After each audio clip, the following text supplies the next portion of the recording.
Wow, YouTube. What's the big old deal, man? It's y'all favorite hood partner, Big Nina Boom. We back with another one. Hey, man, segment. It is getting crazy. All the stuff that's coming out on Big U, man, is bad, man. They talking about him all over the world, man. And a lot of people, man, like I always say, he's innocent until proven guilty, but the streets is starting to talk. They starting to like really double back and start looking at all the shady deals, all the, the wiretaps, all the grimy conversation that was said, the rumors. It's starting to surface back up because a lot of people wanted to know what happened to both the facts. So with that being said, man, let's get into the content. Let's get it. Let's go. And we got action. The footage you're about to see isn't just random surveillance. The streets say it was the first warning shot, an attempted hit, a move that set off a chain of events leading to one of the darkest moments in Nipsey Hussle's circle. And right in the middle of it all, Stephen Fats Donaldson, Nipsey's closest friend. His right hand, his most loyal soldier. A man who would stand so close to Nip that loyalty would cost him everything. But who was Fats really? To understand his story, you can't just look at the night he died. You gotta rewind the tape. Back to the 60s. Back to the politics, the contracts, and the fallouts that shook Los Angeles. Because according to the streets, Fats wasn't just killed at random. His death was tied to one name that still sparks whispers to this day. Big U. Black Sam, man. Say something, bro. Oh, man, what's happening? Ain't really nothing much to say, man. Just niggas trying to make this shit right. I know my brother out there doing his thing. Yo, what's up to everybody?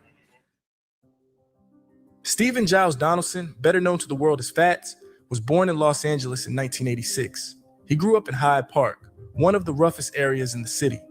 For kids like him, gang culture wasn't just an option, it was the environment. Something you were born into, something you had to navigate every single day. For Fats, it meant rolling with the Rawlins 60 neighborhood Crips. That's the same set Nipsey Hussle came out of. And from the moment their paths crossed, their bond was unshakable. They weren't just homies, they were brothers. But Fats wasn't your average soldier in the hood. On the surface, he was the kind of dude people might underestimate. Stocky build, always smiling, always cool under pressure.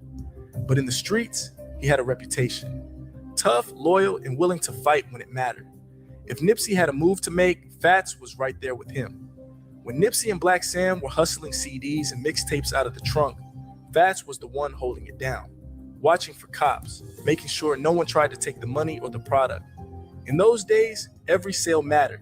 Every dollar mattered. Man, they used to get up early in the morning, 6:30. Used to go right down the street to Fats, pick him up. Used to post up right here early in the morning before the sun even come out.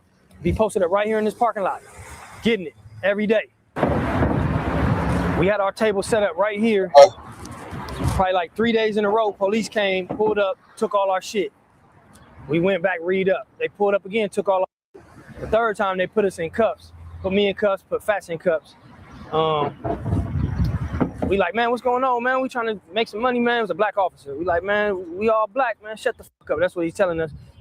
If y'all want to sell something right here, what y'all gonna have to do is do like the taxpaying citizens and go open up a store and lease it and pay rent and sell something out of the shop. Took all our shit. He uncuffed me. He didn't take us to jail and he left. We sitting down on this curb right here, me and my Fats.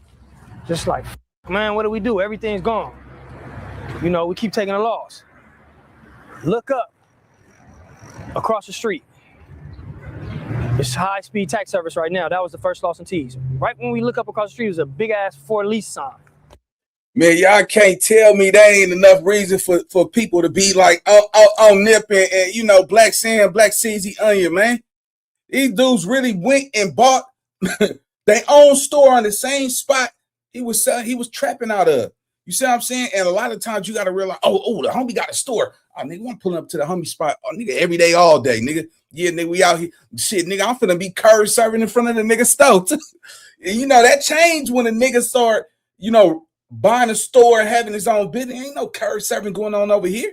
You see what I'm saying? That's a lot of friction, a lot of chaos. That's like, shit, nigga, that's a ghetto. You know how that, man, come on, man. Niggas are feeling entitled to your business. You see what I'm saying? And a lot of y'all don't realize that shit, but I promise y'all this. It's no way that Nipsey Hussle was not gonna go through no chaos, no drama, no hater, you know what I'm saying? No cherry picking. He accomplished what the average dude cannot accomplish within a short span of time. Like, y'all gotta realize the marathon story is already, it's written already in the clouds in the heavens. That's a multi-$100 million franchise. You see what I'm saying? Black CZ just said he about to go open up New York. You see what I'm saying? He hitting all the top spots. You don't get to hit those type of spots with no little bread, bro. He putting his money where his mouth at. You know what I'm saying? He turned that to that plaza, to the Nipsey Hussle Foundation, still giving back. Still, his name will always live. His Nipsey Hussle name is going to outlive every gangbanger that's from Rolling 60s. That's going to be there for 100 years.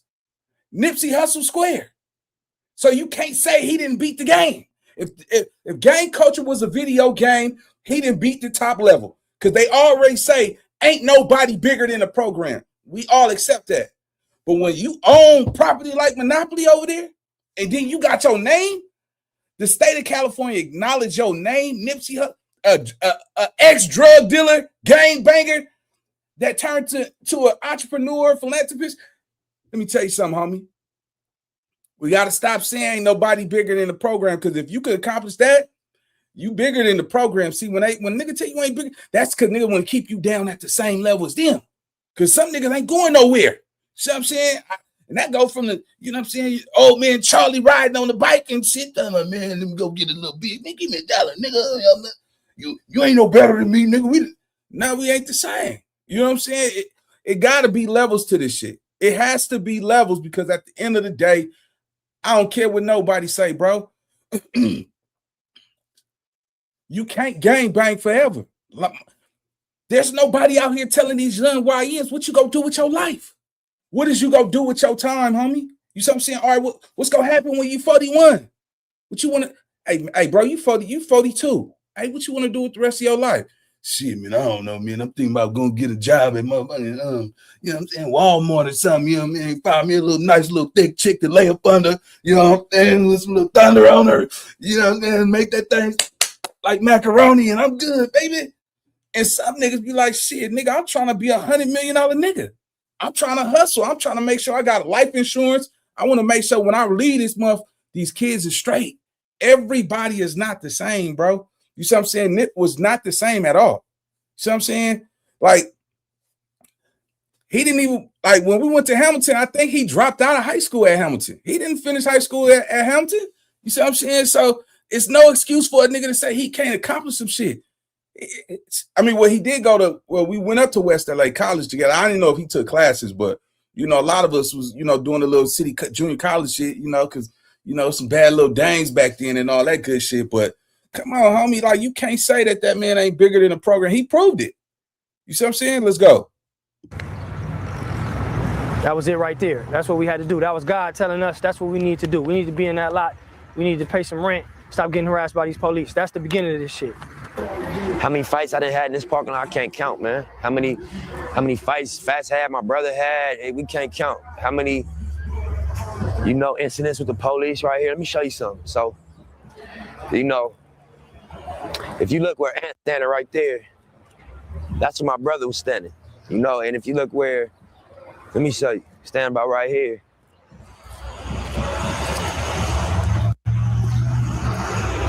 You know, this is where the police was busting from. And police is trained shooters. Police don't miss. And, you know, he busting like this in a full clip. And he didn't hit my brother at all. And Fats was part of the grind that made Nipsey's dream possible. And as Nipsey started to gain traction, Fats' role didn't shrink. It got bigger. He wasn't chasing fame. He wasn't rapping. He was about business. He co-founded All Money and Records with Nipsey, showing that his loyalty went deeper than just being a friend. He was an investor, a believer, someone who put real skin in the game because he saw the bigger vision. That's why his death shook Nipsey so deeply. Volume 1 bullets. That on me. I put that on me? Yeah, put that on me. Yeah. And there's a story that you talk about, like how you and Fats, rest in peace, Was in Vegas. Y'all was in Vegas. Yeah. And can you explain that whole story? Man, that's a real story. So the cops took y'all car, y'all riding dirty, and the cops took your car, and you had to walk to Yeah, we was driving back to LA from Vegas. So it's a town in between LA and Vegas called Barstow. Mm. And it's basically the halfway point between Vegas and LA. It's 2 hours from LA, it's 2 hours from Vegas. So we was in Barstow, and little did we know Barstow's a race town. I never stopped in Barstow unless we was like going to, it's like a little halfway point to Vegas. So you might use a bathroom, get some gas and keep going. But we got pulled over. I'm smoking. No, matter of fact, Fat smoking, but I'm driving. No, matter of fact, he driving because his license revoked. Yeah. Right. Yeah. So let me think. Who's driving first? Yeah. I drove the first half, which was from Vegas to Barstow. And I didn't smoke because I'm like, if police bump us, I don't want to be high. Yeah. So boom, we get halfway. I tap fast. You drive. I'm about to light this blunt, but you get behind the wheel. His license revoked. I got a license though. He like, all right. So he driving. He's speeding. Police bumpers. Man, we got hammers behind the AC. All they gotta do is shine the flashlight. They gonna see the guns. So I'm like, damn, fuck it. I don't think the police that interested. I think he just was speeding. Right. So boom, police bumpers. He like, get out the car. He searched the car, don't find nothing. Fast license revoked. I'm like, I got a license. He like, yeah, but you high. I smell the weed because I'm telling him the driver wasn't smoking. I was smoking. Right. He like, yeah, but you high, you can't drive. I'm like, bro, we in the desert. You know what I'm saying? You can't impound a car out here, bro. It's like coyotes and shit, bro, and mountains. You can't take the car, bro. Where we gonna go? Right. He like, bro, I'm taking the car, but it's a little truck stop. I'll take you right here, We like, damn. So he take the car, impound the car. Mind you, got 2 guns in the car. Right. And drop us at the truck stop. It's like 6 in the morning now. We walk in this little restaurant at the truck stop. Everybody head turn.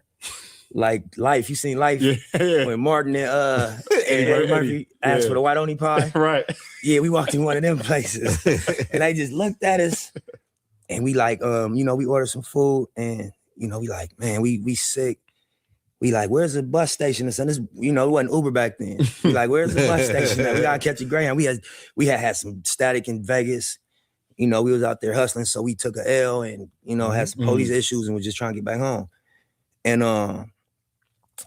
they like the Greyhound station a mile down the road. Y'all could walk. We like, fuck it, we walking down the road, bro. 2 people pulled up in a pickup truck, threw a bottle at us, and said, Wow. I could not believe it. Was funny to me, bro. I'm just like, it's insane. Like the last thing you expect. Yeah. And we got the car impounded. We took an L in Vegas. Then we walking down the street in Barstow, and a motherfucker throw a bottle at us. It's like 2000 and something. Yeah. I didn't even know it's still people. That way, said, right? Yeah, I'm just like, damn. So hold on. I did know it's still people, but I'm just like, wasn't thinking it just kind of saw off guard. It was just like a movie. I couldn't believe it. So we walked to the Greyhound station, catch the bus back to LA, and how we got the car back and all that. That's another story. That's another story. Tell you off camera here. What do you think Fats would think about all the success Victory Lap has had throughout this year? Man, I think he would be satisfied and inspired, you know what I'm saying? And just feel like job well done. He worked with us from day one. You know what I'm saying? Like we was riding bikes with teenagers. And like he would be what's the word? Like, I don't know, like just feel completed. You know what I'm saying? Feel like, you know what I mean? You could tell that shit kind of caught him. You see what I'm saying? And the messed up thing about it, what can you do when you like the hottest shit in your neighborhood? You got a mission. You got a goal. You can't get off track because everything fall on you. You can't sleep because if this shit don't work out, this shit is all on you. You lose fast. You see what I'm saying? All the melees going on, the politics, the cherry picking, the backbiting. You see what I'm saying? And you still got to push for it. Niggas gotta realize, bro, this life that you got, bro, you only got one. You got one shot on this black tie, bro. However you choose to spend that motherfucker, that shit is on you. Don't be calling, crying in the hospital. Oh God, let me change my life now. Hell no, niggas, some of y'all niggas is damn near out the door. Yeah, nigga, hey, listen, man, catch this game, man. I think we probably would never, I think somebody like Nip probably might arrive maybe in another decade. You see what I'm saying? That was a lot of hard work, man. And to see that, they got the Melrose store, They got the Venice Beach store.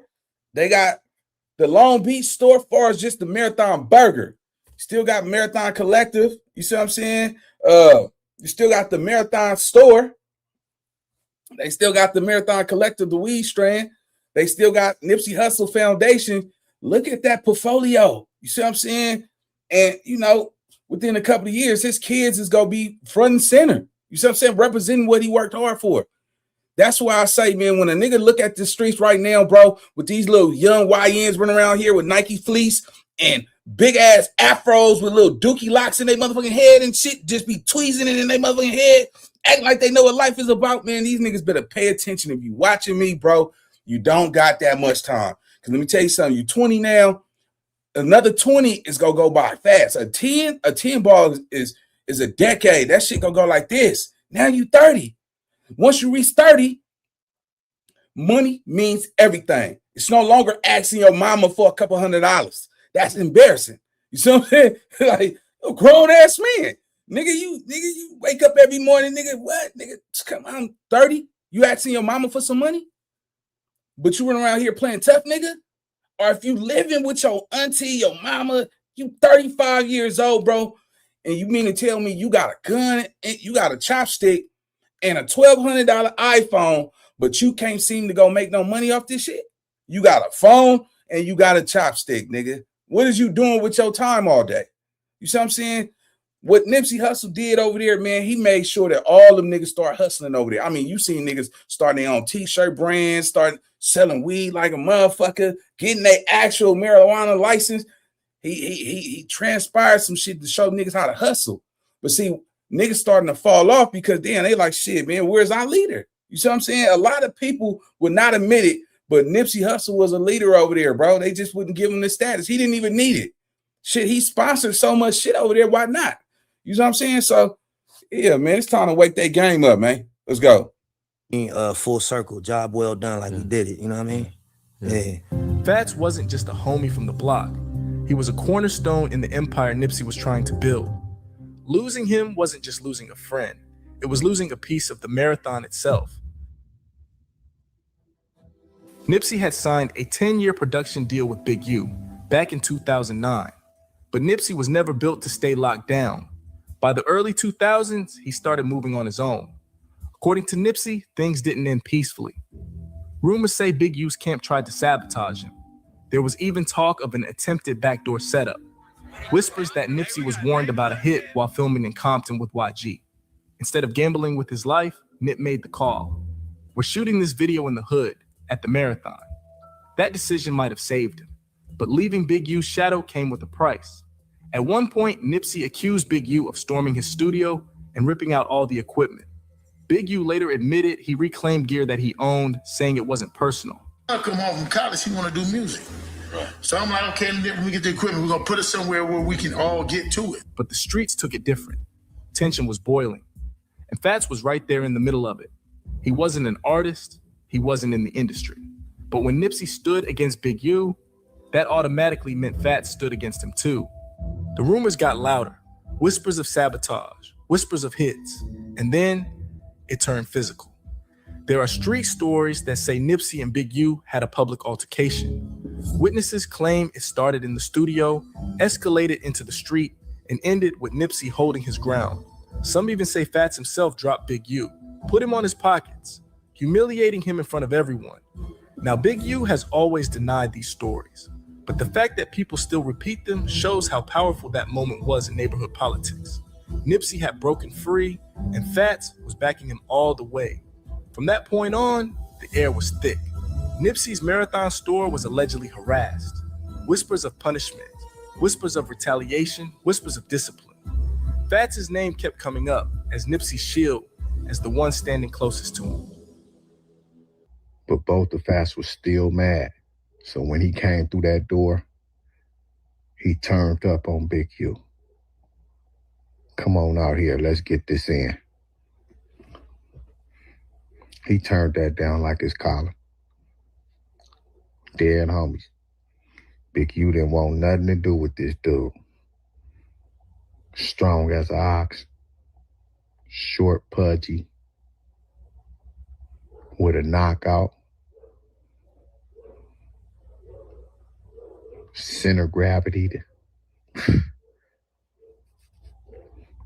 Couldn't see Nip.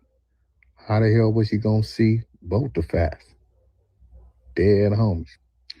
But the situation was something that he never could forgive. We know this. Everything the marathon members did from that point on, it seemed like, or let's say allegedly, they tried to undermine it. Man, I don't care how y'all cut that, bro. I tell y'all all the time, man, it can't be all love and no hate, bro. It's absolutely can never happen. You cannot sit up here and say that he was loved by every single body, every member from his section. Impossible. Shit, nigga, some of y'all niggas got family members right now who don't like y'all ass. Cousins don't like you. Auntie and them can't stand you. Shit, nigga, I think everybody from every hood got somebody from their section that probably don't like them, don't like how they move, or find something that they don't like about the nigga just to find some hate. Because, you know, you got to be taught that shit, man. Niggas ain't born with no hate. Nigga, you're taught that. You see what I'm saying? Niggas ain't even born to be a savages. Nigga, you got to get taught that. Niggas ain't born ruthless. Nigga, not somebody got to show you how to be that. That's how you know a lot of these niggas is followers. You see what I'm saying? A lot of these niggas can't think for themselves. Because just imagine, you know, you decide that you don't want to do no ruthless, scandalous shit to somebody at the time of a situation, you frowned upon. Nigga, what? You don't want to go kill these niggas? He's like, no, nigga, shit, nigga, I got court tomorrow. Nigga, you will be back home, nigga. We about to go kill you. You know what I'm saying? And he's like, nah, bro, I gotta, nigga, hey, nigga, I gotta study this kid. Hey, man, that nigga scared. Yeah, nigga. Yeah, oh, you scared to go put in some work. Back in the day, nigga, if you didn't go put in no work, you was getting your ass, I'm gonna be honest with you, you was getting your ass whooped on.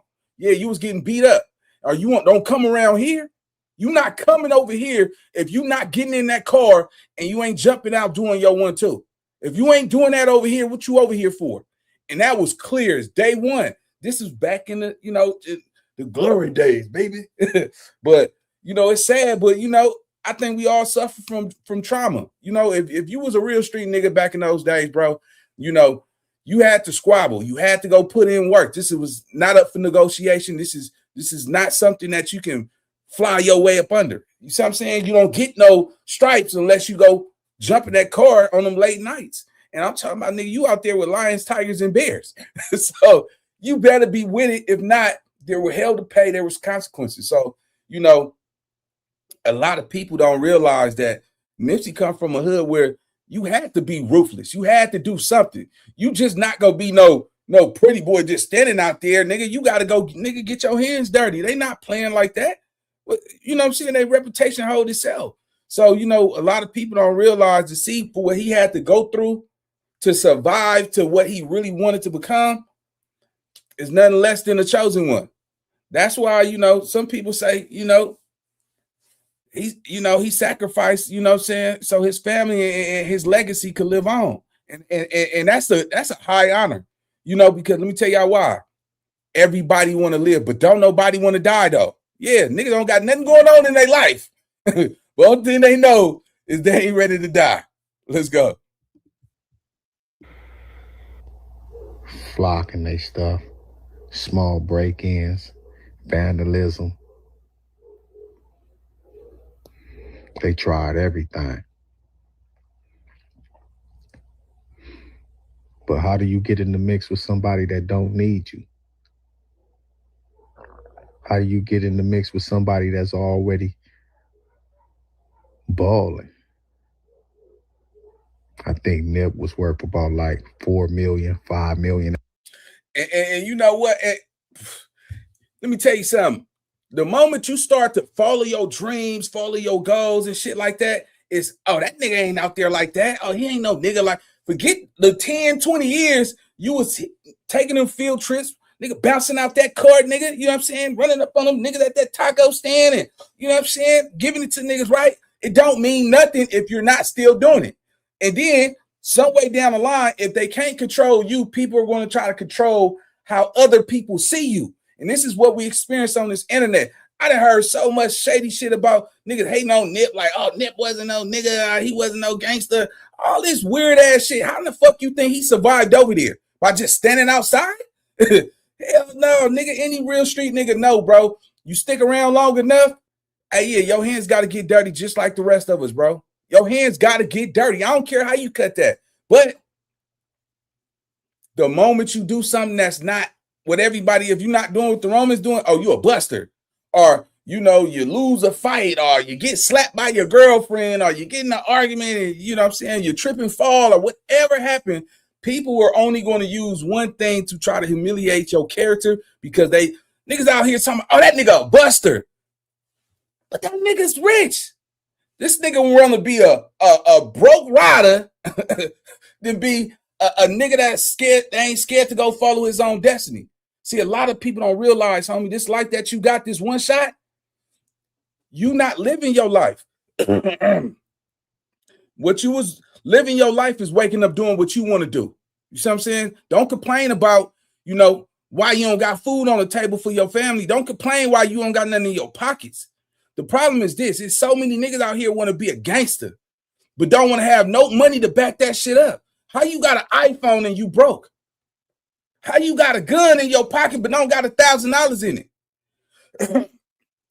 The average game banger is not out there trying to go work a job. They still have this ideology that working is for suckers, not knowing that in today's society, homie, nigga, we ain't selling yay on them corners no more. You don't see no nigga putting no dope in his ass. You don't see no niggas putting that dope in between the gap of his tooth. You know what I'm saying? No nigga got that, you know what I'm saying? Come on, man. Niggas is not out there curb serving. Not selling no chickens. You know what I'm saying? You ain't seeing them motherfuckers blowing on no bass rock, none of that. Nigga, you see motherfuckers out there on that Whip It and that Blue Devil, you know what I'm saying? And they on designer drugs and all that weird ass shit they doing nowadays. See what I'm saying? So the game have changed tremendously. You can't go on any major street in America and not see a traffic light.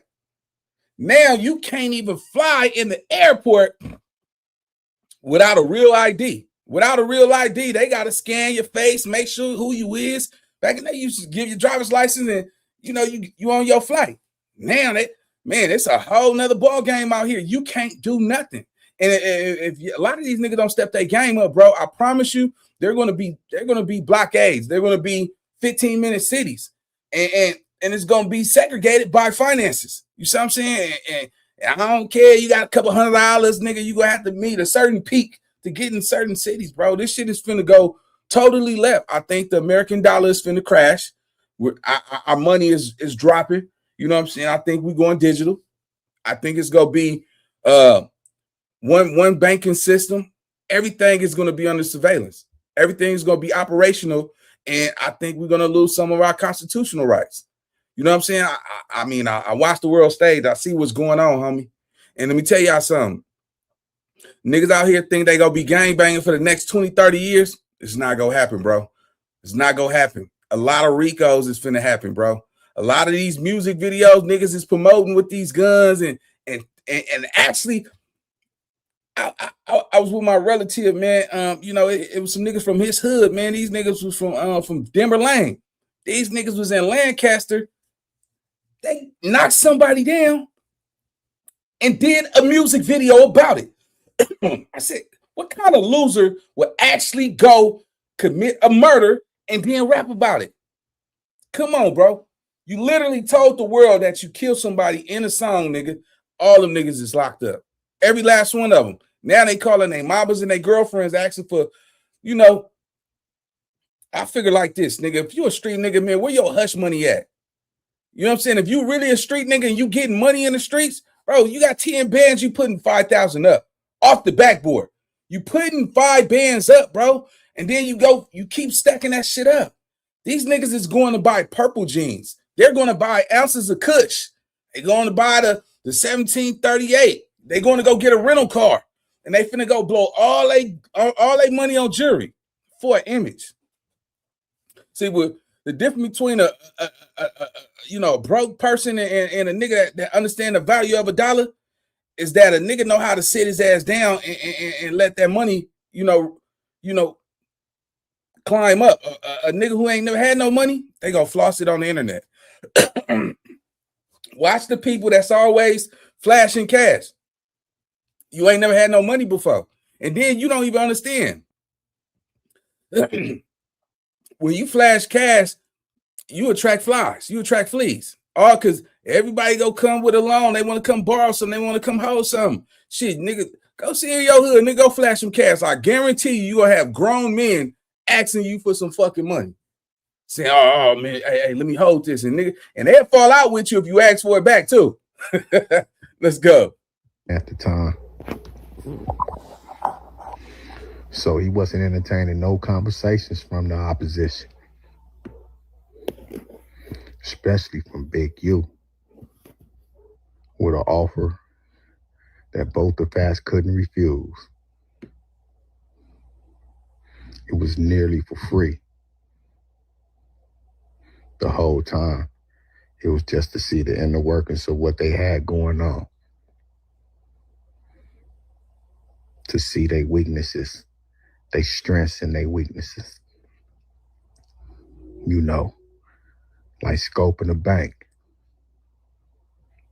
They had security at the door, so they was a little bit more comfortable and laid back. But now, you making these offers that a brother can't refuse? Man, give it here. Selling it to me for the low when I already got my own motion. That was the beginning of the end for both of us. Because now this dude was able to dictate his movement and get up in his face under the guise of business partners of a barter system. So they did a couple of little plays. He copped a little bit from him for the low here and there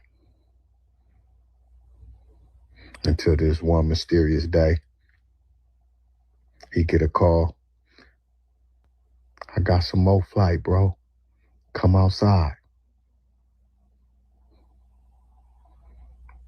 Man, they had security, so both of us in there in flip-flops and shorts, marathon shirt. He comfy. Like chestnuts roasting over an open fire. He come outside in flip-flops, looking both ways, looking for this dude. Like, where he at? He said he right here on the corner of West Boulevard and 59th. Dude's still on the phone with him. Oh, you gotta walk to the corner. I'm right here on the corner. I parked over here. By the time he made it to that corner, he was ambushed. And that dude was the last one seen rolling off. Allegedly. Asked the trenches though.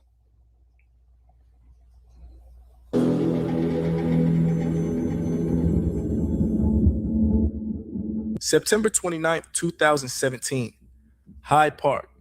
Fats was standing outside a Mary Jane dispensary where he worked as security. Around 10:45 p.m., a light-colored sedan rolled past. Shots were fired.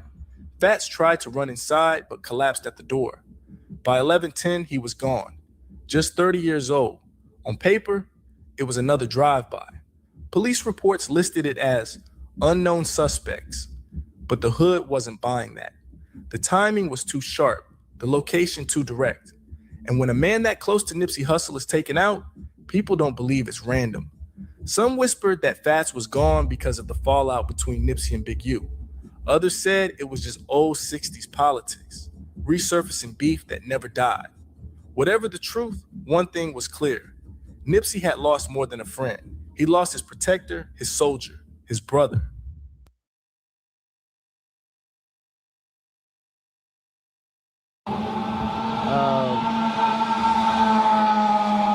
definitely R.I.P. Fatso. You know, everybody know him as being an All Money and crew with Nipsey. Real humble brother. He'd be missed, and I'm pretty sure everybody here from Crenshaw is feeling, you know, his loss, you know, already. So, it's your boy Mason Light 333. We are on Fairfax and Slauson, where Fats, better known as Fatso, is being laid to rest right behind me. Well-known church. Actually, Crazy Tunes was just laid to rest. West Coast pioneer Dub C brother died, you know, sometime a few months ago, and at this very location, it seems like you know, we're back here putting to rest one of the West Coast younger pioneers of the rap game. You know, All Money and crew, Fatso.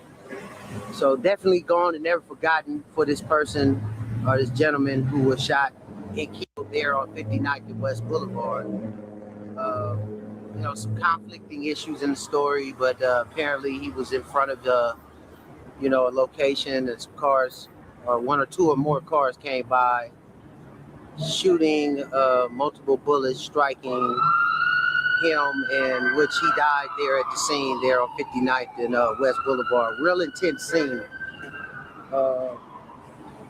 You know, until this day, there's no one found actually for that homicide itself. So then initially after that, there was a few more dispensary shootings, one on 43rd. Yeah, so that's the thing, right? Everybody's saying why both the facts murder went unsolved. Like, how come? You know what I'm saying? You know, I believe there were cameras that, you know, all that shit, man. Whatever happened, his murder went unsolved. So whoever killed, you know, both the Faxes, they still out there. They go. Allegedly.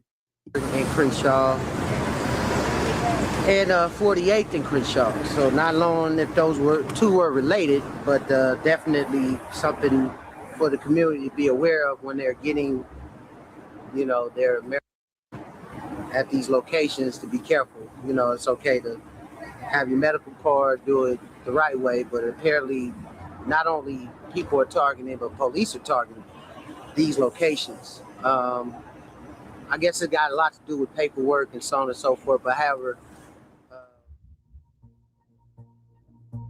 The divide between Nipsey and Big U never went away. In fact, it only grew louder after Fats passed. Whack 100 poured gasoline on the fire. On Clubhouse and in interviews, he would drop insinuations. Not saying Big U did it, but hinting, planting seeds. At the same time, Nipsey's brother Black Sam was dropping subliminal shots in interviews, sending coded messages about where he stood. It became an open secret. There were two camps now, Nipsey's camp and Big U's camp. And Fat's name was caught right in the middle. No, man, listen, Nip can never go against the game, boy. Don't believe that. Nip was always 100, man. Nip was my loved one, and like a son. You know what I mean?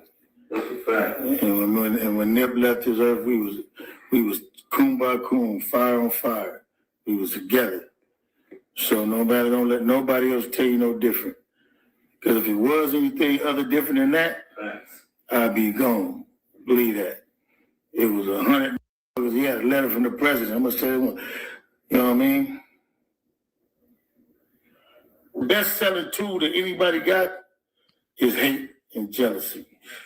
You know what I mean? Let's just keep it 100. Mm-hmm. At one time. They say, y'all, you know what's another new one too? I got into it with Fats. Let me give y'all the information on that. I ain't never got into it with Fats. Fats is my little homeboy. Ever in my life, me and Fats ever got into it with nobody. Never, ever. So you gotta figure that one out anyway. So that was the difference, because a lot of people said, everybody spoke on this fight that allegedly Big U said never happened. He never got into it with him. So why is all these niggas on it? Well, you know, it's hearsay at this point, but y'all got to realize a lot of people said that Big U had a fight with both the facts. But then Big U get on here and say they ain't never even had an altercation. Let that sink in. Oh, that's element. I know you lost your partner, Fats. Like, Yeah. how you dealing with that situation? Man, you know, that caught me off guard completely. I didn't expect that at all. And the timing was crazy. You know what I'm saying? We've been sitting on everything. We've been just holding our punches just to do it all at once. And you know what I'm saying? We've been all anticipating the moment that we get to enjoy. And it's a little fucked up. It's really fucked up that my partner and my homeboy, you know what I'm saying, ain't on this side of the dimension to experience it with us and you know, benefit from it. And you know, from like I don't want to go too deep into it, you know what I'm saying? That shit I get emotional. No, I feel you. Respect. Respect. No. You know what I'm saying? But like his kids to be proud of him. You know what I'm saying? Yeah, real shit. Yeah. No, but you already got the victory lap of. Yeah, man. That's how you know that nigga really love both the facts. Like every time when he was asked, you could feel that shit. A nigga, his nigga, you know what I'm saying, nigga. You know what I'm saying, trying to shake that shit off, man. You know, niggas go when you a real nigga and you lose a homeboy, you go feel something, homie. You know, it's so many Tarzan niggas out here, man. Like, man, that's messed up, man. Like we have desensitized ourselves where you can't even have a moment for yourself to feel a nigga that you know, that's your day one. Like, nigga, that's a nigga, you love that nigga. You know what I'm saying? But you can't even feel nothing because, you know, the streets always tell you, nigga, keep it moving. You all right, tighten up, nigga, it'll go away soon. Like, you could really feel that shit when every time they ask him about both the facts, it's like he get in that little corner pocket where he like, let me try to, you know, explain this shit without over explaining where he don't have to show his emotion. That shit crazy, bro. Let's go. Police party. Less than 2 years after Fats passed, tragedy struck again. On March 31st, 2019, Nipsey Hussle himself was taken out outside the Marathon clothing store. And show you just how large this crowd is. It is getting bigger and bigger as the day goes on. People are walking up across Crenshaw, bringing flowers, balloons, anything they have to pay tribute to this man who, in many, many ways, was an icon in this community. This was not a chance encounter. We don't think that this was a sudden engagement. The individual, we are pursuing a number of investigative leads. We're looking at video evidence. We're looking to identify a vehicle. But no suspect in custody. When I asked LAPD Chief Michael Moore, was this a gang-related shooting? He didn't give a yes or no answer. I think the person who's responsible for this, people involved in this, they know who they are and they're watching this right now. And I'd ask them to surrender and turn themselves in. You think the shooter knew him? I believe so, yes. Chief, why would he be a target, though? Any idea?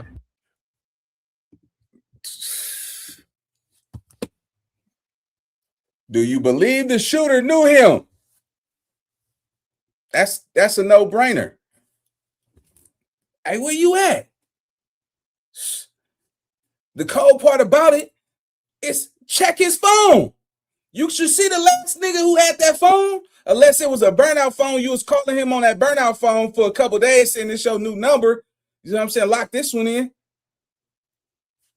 Because whoever that person that was calling him, that brought him out so he could get meleeed. Come on, bro. That's in-house. This ain't no random act of murder. Nigga, he came out on some business. You see what I'm saying? Whoever he came out with, he thought he's finna go get some deal. He's about to buy some more tree. You see what I'm saying? So that tells you that the nigga who killed both the facts is the nigga who he knew. He knew this person. He knew the killer. He probably didn't know to shoot. The niggas who shot him, we don't know. But mind you, one nigga was on the phone to bring him out, and then two niggas ambushed him and shot him down. Come on, bro. I don't even make no sense to think nobody else besides some niggas that he know did it.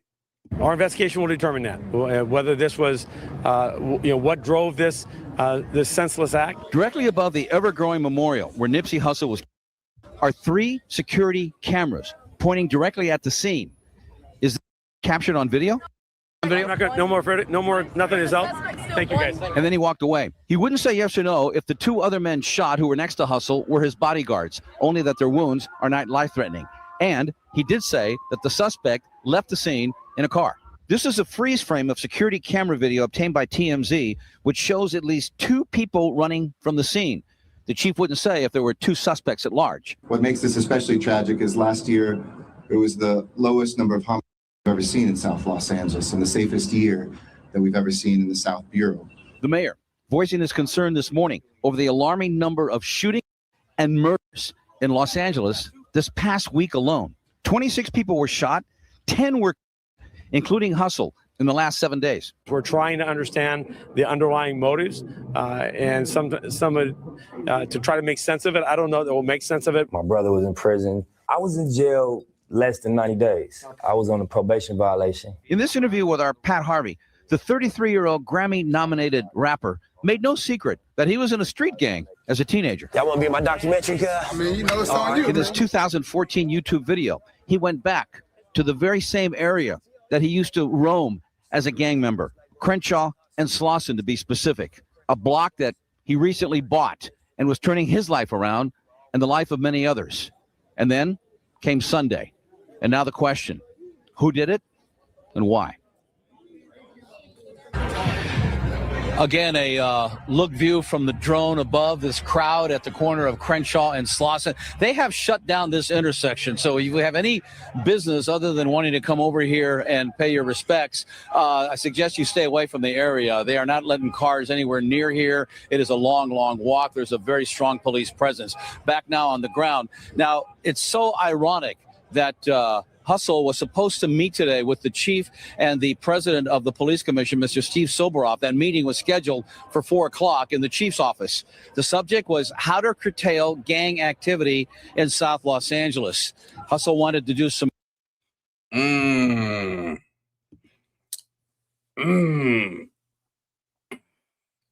did that grid program start over there? When did the city started, you know, giving hundreds of thousands of dollars for that organization over there? That's interesting. So the police wanted to probably do business with Nip because he had the influence. He had the majority power over there. And when I say that, we're not talking about no street power, nigga. We talking about influence. Fear, power, that shit is by force. So when you have that type of power, it's not loyal, it's not genuine. Only time somebody's going to even come to your aid is out of fear. You got to force somebody to do some shit for you. But the influence that Nip had, niggas genuinely wanted to just be around his presence, around his leadership, his guidance. So who you think only way you can survive when you got street power and then you got a nigga who got influence, you have to be violent. You have to use your violence to make an impact of your power. Nip didn't have to do shit. You see what I'm saying? So that tells you what's really big in the streets, my nigga. I don't care how tough you is. If you got somebody from your hood that's popping that really know how to, set niggas up to get money, put niggas in position to change their lives, a nigga gonna go with the nigga who got the influence.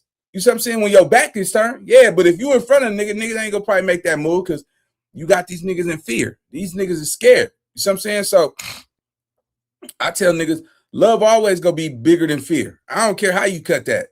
You know what I'm saying? Love ain't tougher than fear. Because when you love something, nigga, you would die for something. You know what I'm saying? Fear, and shit, nigga, you gotta force somebody to do some shit that they normally wouldn't do. You know what I'm saying? So yeah, man. Always remember that, man. Love is always tougher than fear. Let's go.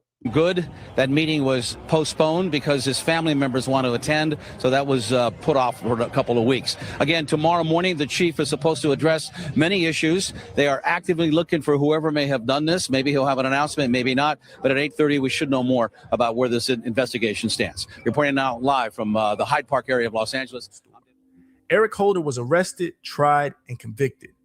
The courts called it a personal dispute. But in the streets, the theories multiplied. Some said Holder acted on his own. Others claimed he was carrying out orders. And once again, whispers tied the incident back to old politics, to the same divide that many believed had cost Fats his life in 2017. For the community, it was devastating. First Fats, then Nipsey. 2 soldiers gone. 2 deaths that felt connected, whether or not the evidence proved it. R.I.P. Fats. on 6-0. Don't tell nobody about around and tell. On 6-0, don't tell Cowboy about the fat shit, because he'll around and tell. I worked with Nipsey. Nipsey was my friend. He was like a son. He was like a dad. A son. If I'm paying your bills, how dare you say I'm like a son to you, nigga? A son? The audacity. Woo! That nigga tenacious right there, boy. Nigga said he was like a son. Yeah. He been having too much money. He owned all of that over there. He had a daddy that was working with him.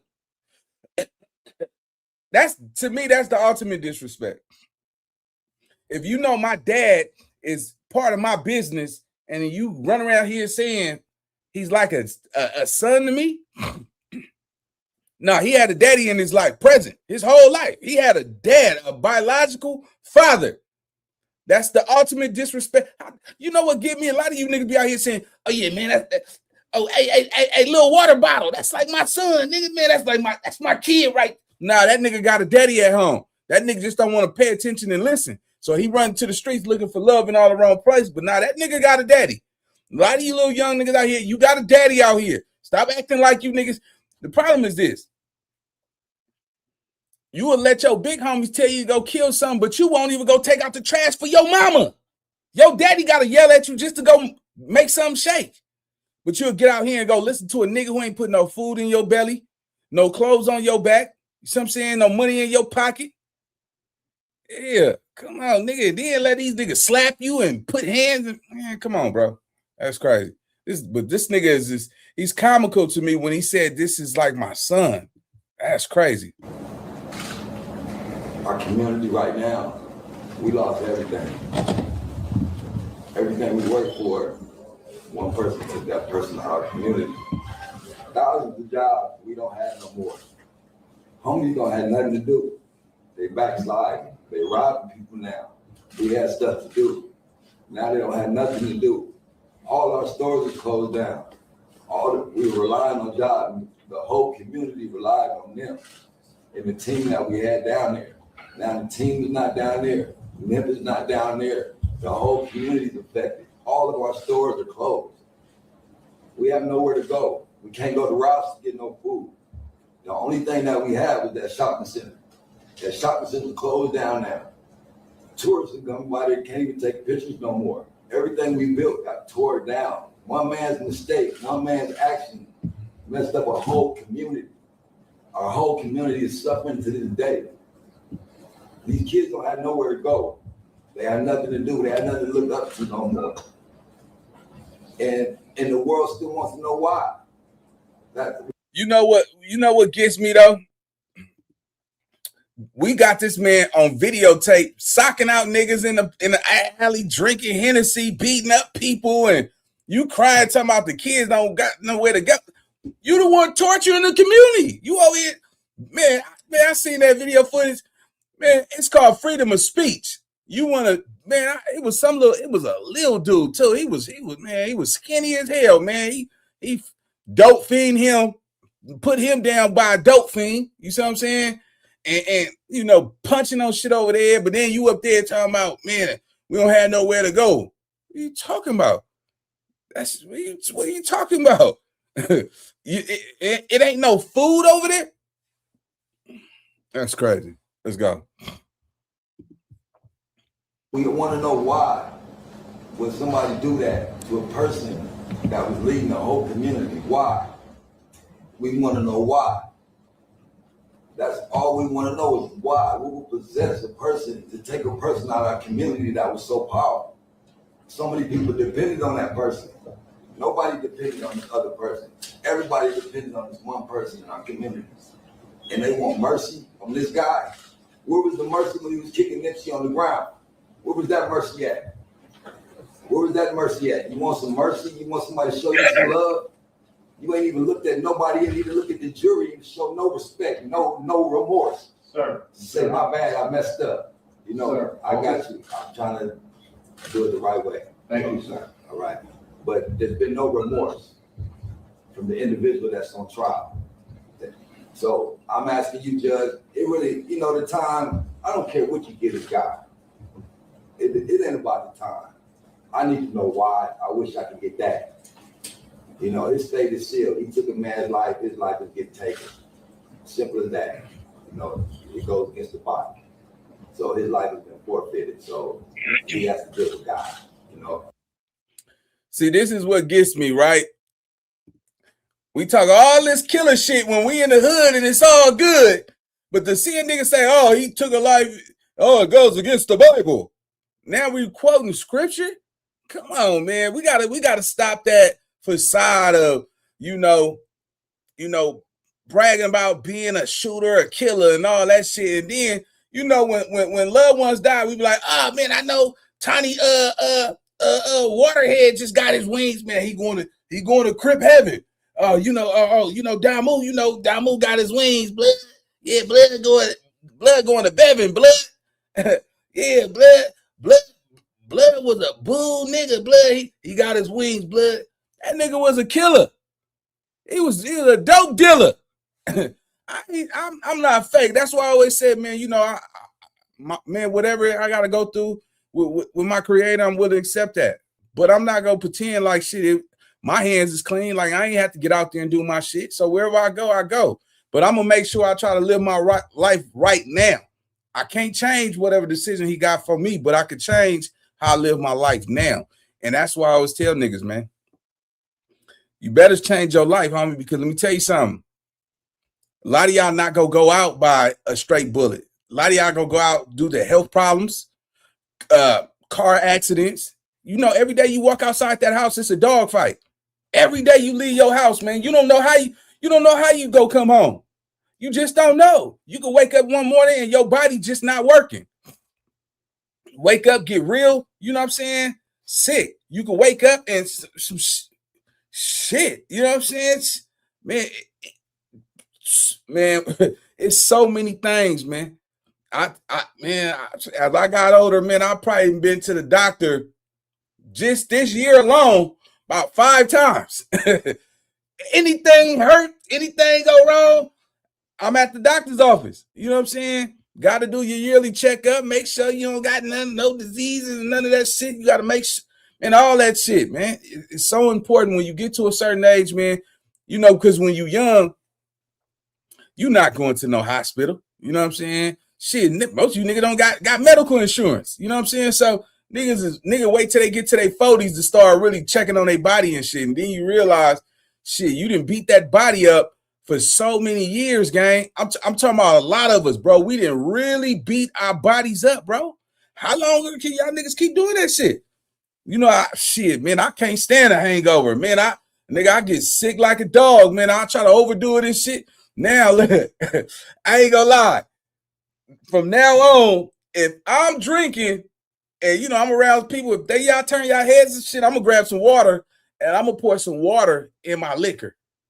Yeah, nigga, hey, I'm up there now, baby. Hey, hell no, nigga. Hey, put some water in that shit. Hey, and give me that big ice. Put that motherfucker there. I'm gonna put a little water in that dilute the liquor. That's how I gotta do it, baby. Hell yeah, nigga wake up in the morning, nigga hair grow out fast and shit. Yeah, I just shaved yesterday. Then some of us, man, we get to drinking this shit. Don't ask for no cigarette. Nigga ain't smoked in 20 years. Nigga hit some Hennessy and shit. Yeah, man, this work right here. Yeah, man, go ahead and give me another one. Hey, man, go buy it. Man, I don't want to buy another. I don't smoke like that. Man, make a nigga feel like he 18 again. Hell, wake up next morning and shit. Stinky ass cigarette stink. But when you drinking, oh man, that shit, boy, it's like heaven on earth. Boy, I tell you that right. Yeah, nigga, I'm telling you, hey, check me out, baby. Hey, look, I swear, if you buy me a drink, my nigga, no, not like that, but you know, somebody buying drinks and shit, everybody, man, you turn your head, man, I'm putting water in that motherfucker. Or I might go like this. Hell yeah, nigga. Hey, you can hang it up, nigga. Hey, I want to make it to 80. I don't know what y'all niggas number is, but you know, I'm cool with 85, maybe 90. You know, I don't want to be in no diaper and shit, but You know what I mean? Nigga got to get up there. Let's go. Shout out to 362 people in the live, man. If y'all new to the channel, like, hype, and subscribe. Make sure y'all leave a comment. Let me know y'all rocking with me, man, because we keep it real over here, and we don't hold hands and kick cans, man. Let's go. Like I said, I just would like to know why. Why would you take such a person out of our community like that? Look, Judge, I know you're going to do the right thing. So today, Stephen Fats Donaldson is remembered not just as a victim, but as a symbol of loyalty. He wasn't chasing fame. He wasn't chasing clout. He stood beside Nipsey when it mattered most. He co-founded All Money In.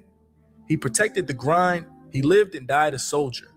Nipsey immortalized him in shout-outs, in songs, in interviews. The hood still speaks his name. To those who knew him, Fats wasn't just a friend. He was family. And maybe that's why his story still sparks so many questions. Because when you lose someone that important, it doesn't just feel like one man is gone. It feels like a piece of the foundation has been ripped away. For Nipsey, that scar never healed. For the streets of LA, Fats' name lives on as a reminder of how dangerous loyalty can be. And for those who watched the rise of All Money In, his legacy is forever tied to the marathon. Because in the end, Fats was proof of the code Nipsey always lived by.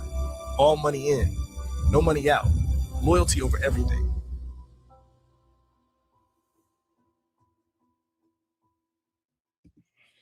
All right, man. We're going to leave it right there, man. Y'all like, hype, and subscribe, man. We got more content coming on the way, man. I'll see y'all in the next video. Let's get it. Let's go.